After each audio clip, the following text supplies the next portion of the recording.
motorsport events.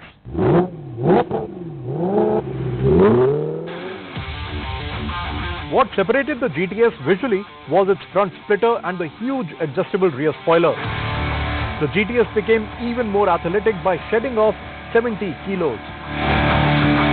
All but two of the 138 cars were painted in bright orange with 19-inch matte black alloy wheels, orange painted roll cage and special Recaro bucket seats were installed along with 6-point racing harnesses.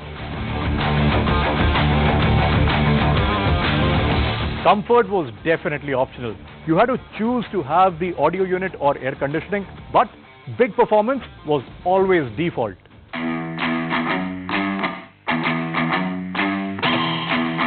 The V8 was increased in capacity to 4.4 liters, while a new titanium exhaust system and other detail changes resulted in a power output of 450 horses and torque of 441 Newton meter.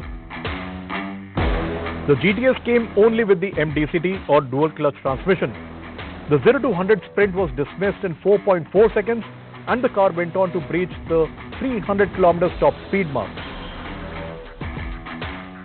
Naturally, all good things come to an end, and this bright orange coupe is the very last two-door 3 Series to be badged M3. The future M3s will only be saloons and the coupe model will be called the M4.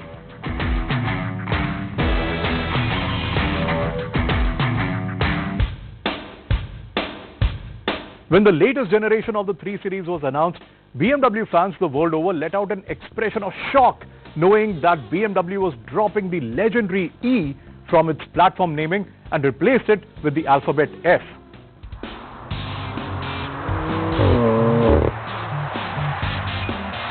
It may seem silly and even inconsequential to the average person, but the letter E had become synonymous with BMW platform coding trend and fans were sad to see it go. It was an iconic moniker.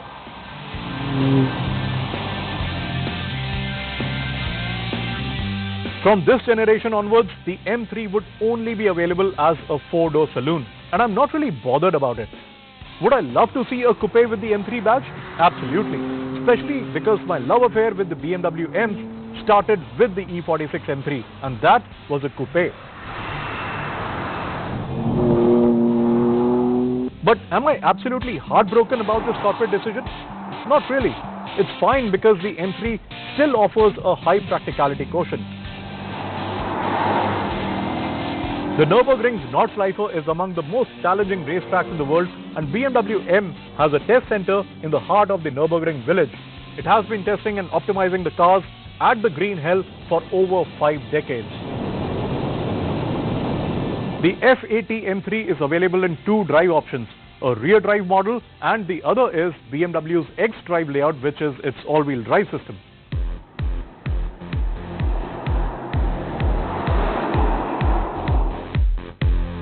Aesthetically, the M3 looks balanced in proportions and has a purposeful aggression to it. The bonnet with the signature power dome, chunky front bumper, the gills behind the front wheels that help in channeling the airflow, the aerodynamically shaped wing mirrors, the quad exhaust tailpipes, and the gurney spoiler on the boot. They all add up to give the M3 a unique stance on the road. And with the F80, BMW M went back to a straight 6 engine instead of continuing with a V8 of some sort. It may be smaller in displacement, only 3 liters in capacity, but the power has gone up to 431 bhp thanks to 2 turbochargers force-feeding the engine.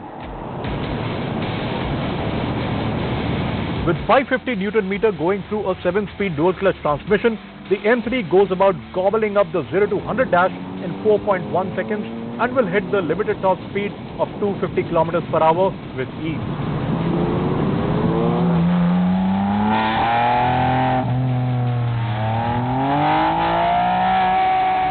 It can be de-restricted to reach to 80 km per hour of top speed if you think for some very weird reasons that 250 is not fast enough, which it is unless you are really in a very controlled environment or at a racetrack.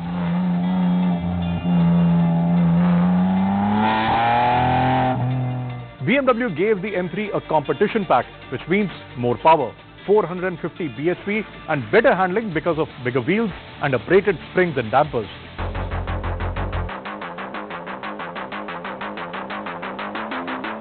The M3 celebrated its 30th anniversary in 2016, so it was only fitting to do a special creation. It was the F80 M3 30 years edition. Only 500 units of this special edition model were made, and it came sprayed with a special Monaco blue paint. A special celebratory logo appears on the side grills, the seat headrests, and on the dashboard. I just wish it had more power and unique aerobits. It should have been more special, something like the E46 GTR, but then, maybe in the future.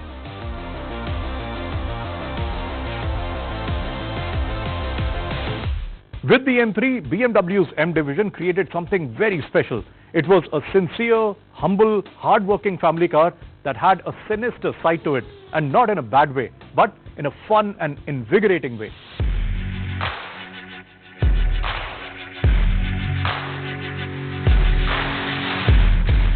It caught the supercars unaware, and the unsuspecting people were left mesmerized by its engaging performance. The combination of thrill, the power, the practicality, and the approachability of the M3 made it a darling of the fan clubs. With constant evolution of their most revered machines, manufacturers often lose the attributes that made those cars special in the first place: their innocence.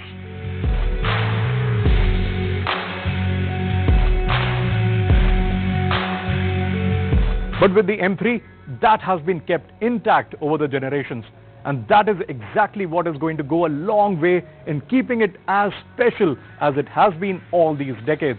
What a special car! What a legend!